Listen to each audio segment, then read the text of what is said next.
Yep.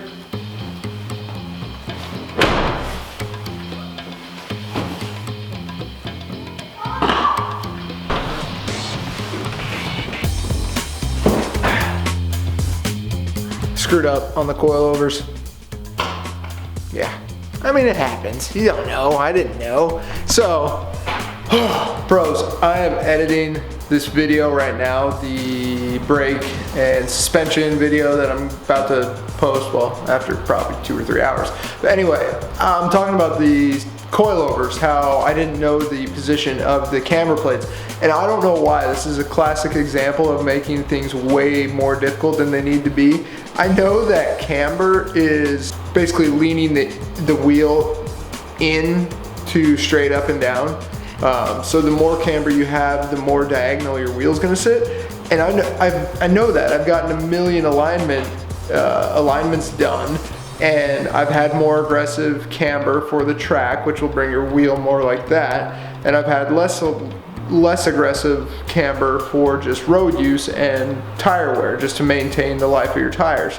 I don't know why when I installed the coilovers, I got inside my head and was trying to make it super difficult of which way the camber plate had to be twisted. I know it's in to out. So just a little note there. Don't make things more difficult than they have to be, because that's clearly what I was doing here. I'm fully aware of what camber and a caster and all that stuff are. So yeah, don't make things more difficult than they need to be. So let's get back. Before we get started on the brakes, that's going to be the first thing. Just correct it real quick. So 1 second.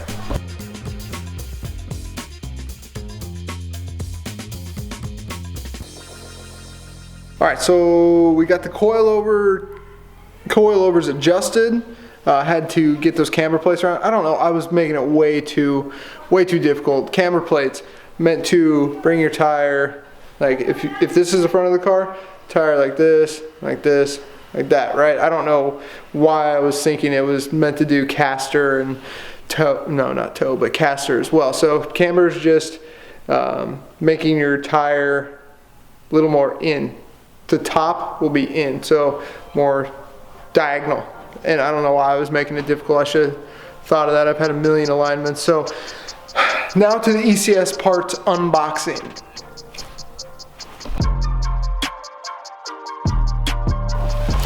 Yeah, baby. Yes.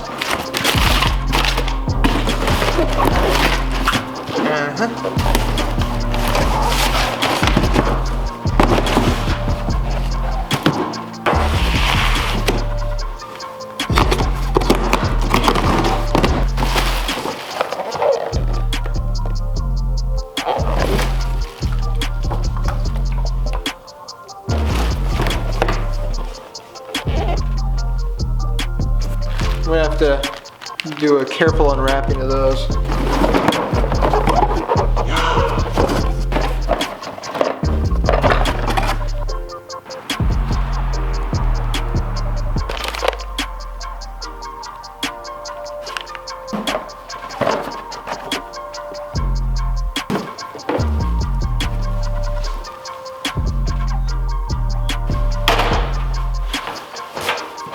We went with the whole shebang for this kit. So we got this impact driver. I don't have one of these. I need one. And this is all stuff from ECS. So this is all their Schwaben stuff, which I mean,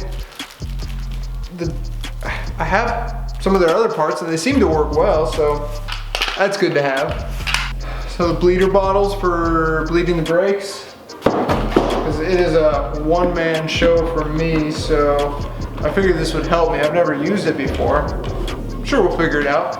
And another one of those, I got their brake bleeder kit, if anyone's interested. So it came with all this stuff. I always just do the old school way of having someone pump the brake pedal while you tighten and loosen the bleeder. Hopefully that works well. The brake rotor set screws again. These are basically new versions of what the impact driver takes off. So we got 4 of those, obviously. 11 millimeter bleeder wrench. I don't know why this is necessary, but I figure since they sell it, it must be needed. I don't know why you can't just use an 11 millimeter. Maybe the angle's wrong, but we'll see. Have it now. Then ATE Type 200 brake fluid. Then we got the actual brake bleeder system itself. Okay, so I want to keep this together because I don't know how this works. So then, oh, I've always wanted one of these. If you've ever changed the brake pads on a car, each caliper, and this car specifically, has one little piston that pushes the brake pad to compress against the rotor. That's how it stops. Some of them have, some cars with bigger brakes, like my R8 for example, I believe has 4 pistons. I believe this is just one single piston, I believe, on one side.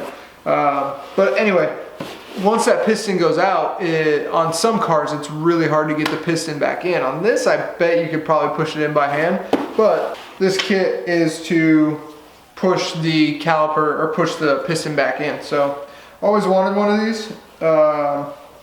It'll be something I have for a long time.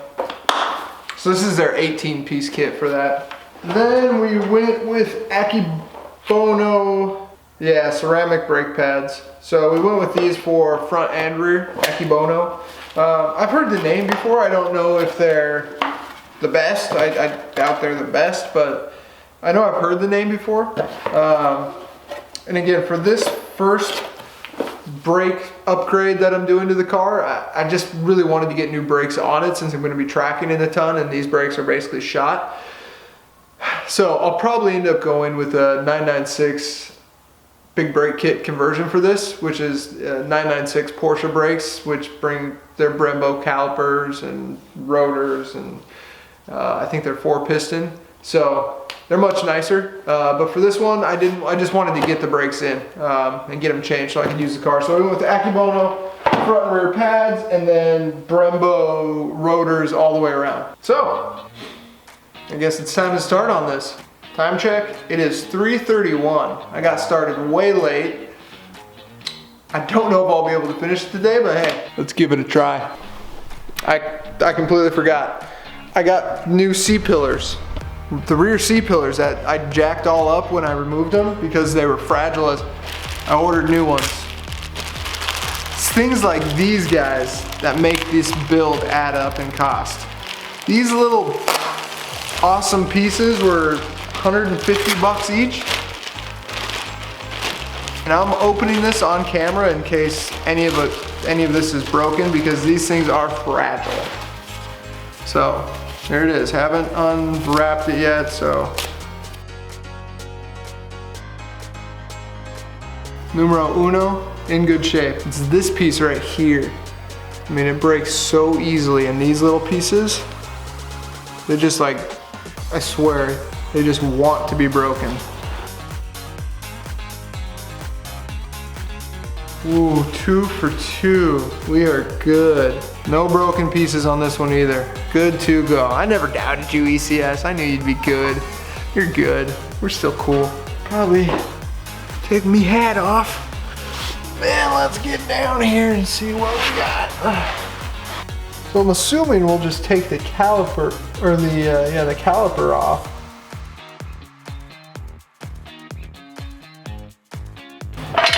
Always want to have something to put the caliper on. You don't want it to be hanging by the brake lines.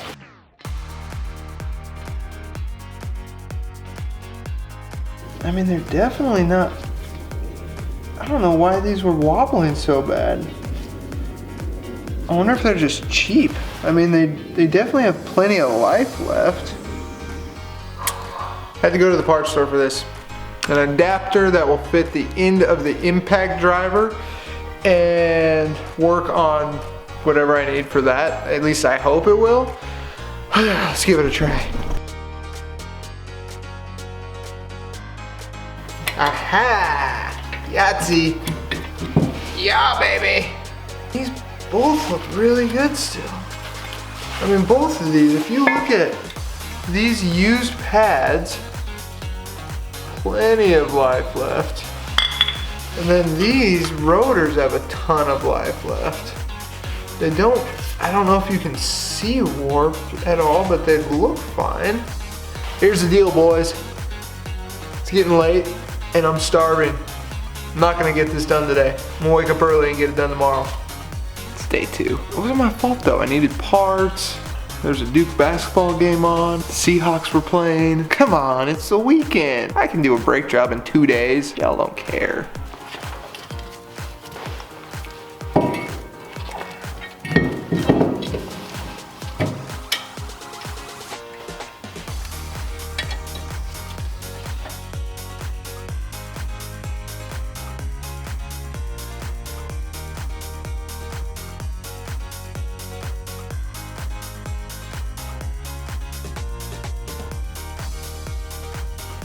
Oh, well, it's in, and I realized I did that kind of ass backwards. But, lesson learned, eh? What I did wrong was I just took the entire caliper off. Apparently you're supposed to pop these off, take the caliper off, then take the caliper plate off, or something like that.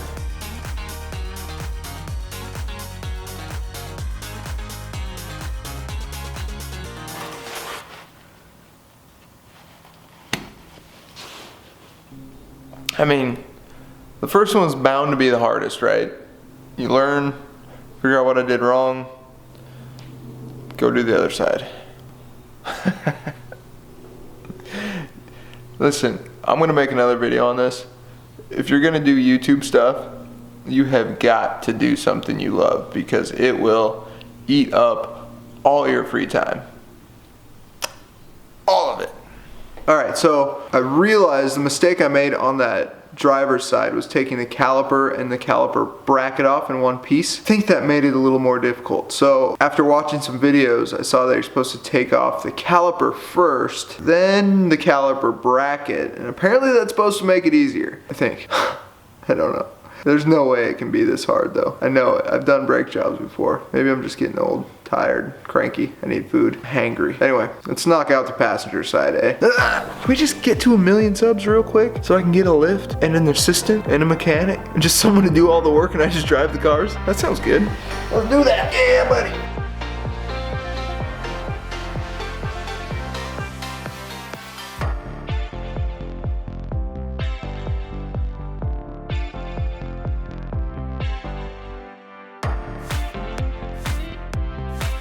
Ain't nothing like some coffee and pizza. Nice. You guys into fishing at all? Turn this into a fishing channel. I'm just kidding.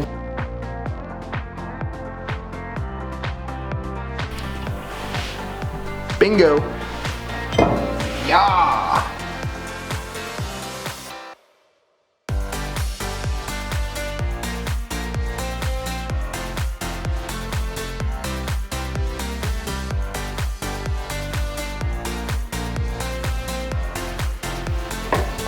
Hey. Bingo, bango, bongo.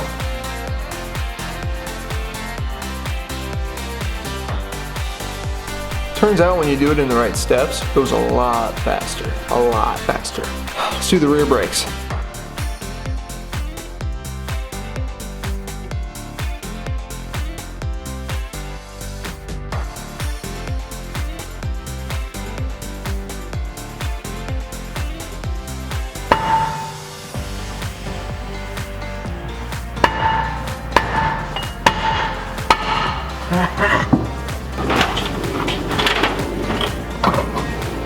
Wow.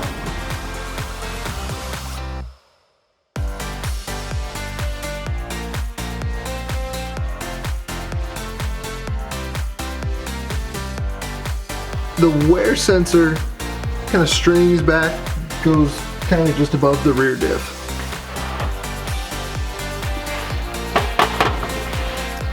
Alright, so this nub side goes out towards the rotor. Thank you, Brett.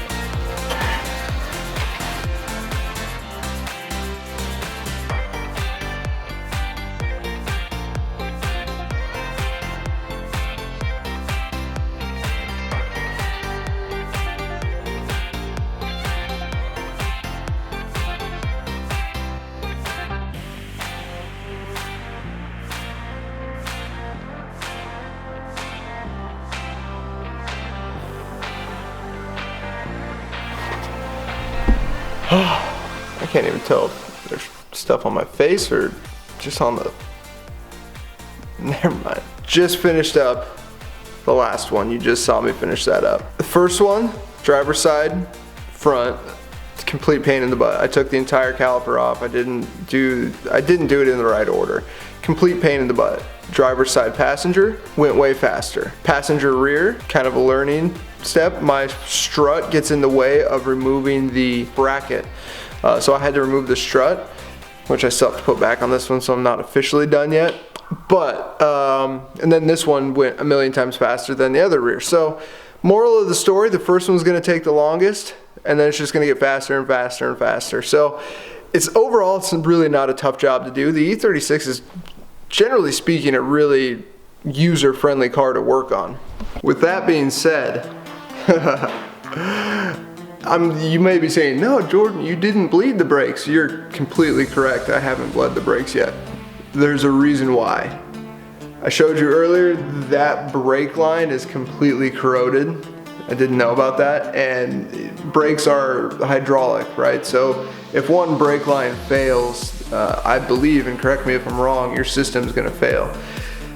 So I should have gone full send before I ordered all the parts, and I should have just ordered brake lines with it. So now, there's no point in bleeding the system because I'm gonna have to change the brake lines and then re-bleed the system. So the brakes are all done. I'm probably gonna do what I normally do and go through and check all the bolts again just to make sure, because you never know what you're gonna miss. Then I'm gonna go inside, hop on my computer and order brake lines, wait for those to show up, change the brake lines, bleed the system, and then I promise, we're good to go. I can start having fun with this car. I think. Anyway guys, if you're new here, smash that subscribe button. It would mean a lot to me. Smash the like button. I guess that does good stuff too, so smash that. Drop a comment down below if you see I did anything wrong, or just drop a comment down below. I'm gonna go order some brake lines and I will see you on the next episode. Peace.